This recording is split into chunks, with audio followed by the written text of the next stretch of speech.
it be like say P2B don't pregnant Tinubu with the petition he placed at the tribunal. Nigerians, there are three things you cannot hide.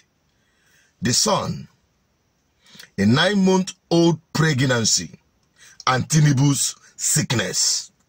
Yes, Tinubu has just come back from wherever he went for surgery. You need to watch this video to the end and see what they have been hiding.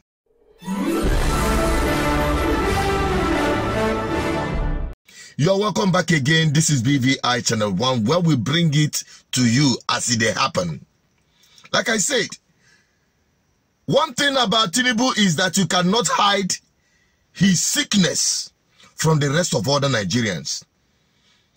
Apart from his backlog of controversial life that has continued to trail him, making a sick old man a president, fostering him on Nigerians is a crime against humanity. And they've been trying to hide this.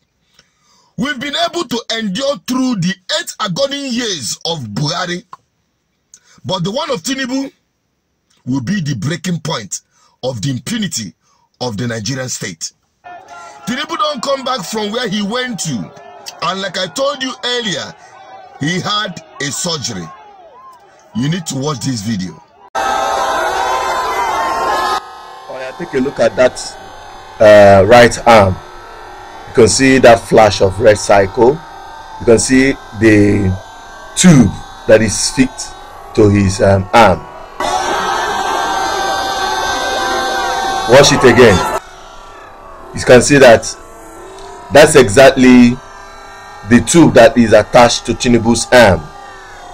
Nigeria is in for something big.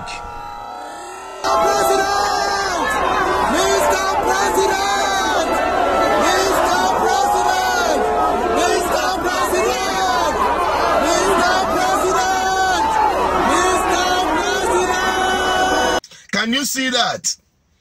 Did you just see what I just saw now? Where a hired crowd of people screaming, their president select, as far as I'm concerned. And the man who, in the normal drama of waving hand, you saw that thing right here. I am not a medical doctor, but this is what I read about that very thing you just saw under his arm while Tinubu was raising his hand. You saw that, right? This is exactly what that is. It says, peripherally inserted central catheter. A PICC is a thin flexible tube that is inserted into the vein in the upper arm and guided or threaded into a large vein above the right side of the heart called the superior vena cava. It is used to give intravenous fluids, blood transfusions, chemotherapy, and other drugs. That is exactly what you saw right here. It is not a bad thing for someone to be sick, especially old people like Tinubu. It is not a bad thing. It is a natural cause. And no one should hang Tinubu for that. But for APC to shove Tinubu down the throat of Nigerians as their president under his condition is a crime against humanity. I will keep saying that. And we hope that this calamity would be averted at the tribunal, because that is the last hope, and that is the last shred of hope to hold this fragile, unworkable government of Nigeria together. That is just the only hope to rescue Nigeria from the calamity that is about to befall it. Because what Nigerians have gone through in APC government under Buhari will be a child's play to what is to come under Tinubu. The major thing about this whole thing is that the man never won an election. He was fostered on Nigeria, and I mean Tokam. But they say it is only the court that will prove that, because they will only tell you go to court. Yes, P2B are taking the petition to court and ask Nigerians to calm down. We are going to see how they are going to scale the hurdles of his eligibility, one, to contest for that election, having that drug-related case indictment. And when they scale through that one, because Nigeria is a country that can make a man a woman and a woman a man overnight. If you scale that one, let's see how this one that is coming up, dual citizenship, how he's going to scale that too. Because from every evidence that is coming up is pointing towards one direction. Because they can come up to man and say, oh, he has denounced that citizenship before the election. But why didn't he declare it when he was?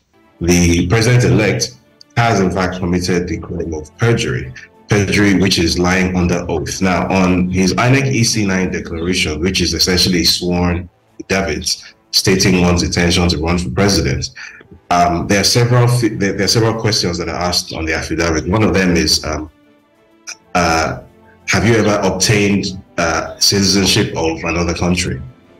And on the INEC EC9 form, he ticked no. Now, this document proves that he has in fact obtained citizenship of at least one other country that we know of, which happens to be Guinea now. Yeah. So let us see how that one will go to. If he scales through that one, let's see how he's going to also scale the 25% of which the Supreme Court have already given judgment concerning this in 2008 with respect to Buhari. There was an interpretation by the Supreme Court of that provision or a similar provision. The interpretation was that and federal capital should be construed conjunctively. In other words, it means you must get the 25% in 2 days, and also you must get 25% in the federal capital territory. If you go by the interpretation of the Supreme Court in 2008. No, we are watching them. Let's see how he's going to scale through all of this, as they are trying to, by all means, foster a sick old man upon Nigerian people by force. You see? So, Tinubu, you are welcome. Welcome back to Nigeria, and I hope you returned with the returning certificate as president-select of INEC, not Nigerians. That is just all I am bringing to you as an update. Nigerians, your voice is needed. Drop it on the comment section. Let me have your opinion on this. Does this reflect your opinion? What do you think about this whole mess? And what is your hope with respect to this transition to calamity? That is all I can see that will happen on 29th of May. I'm just a voice, an advocate for good governance. And good governance starts with the way and manner those who answer your excellency gets into power. It must be excellent according to P2B. Please help me share this video and let's have your opinion on this. Bye-bye for now. And don't forget to subscribe.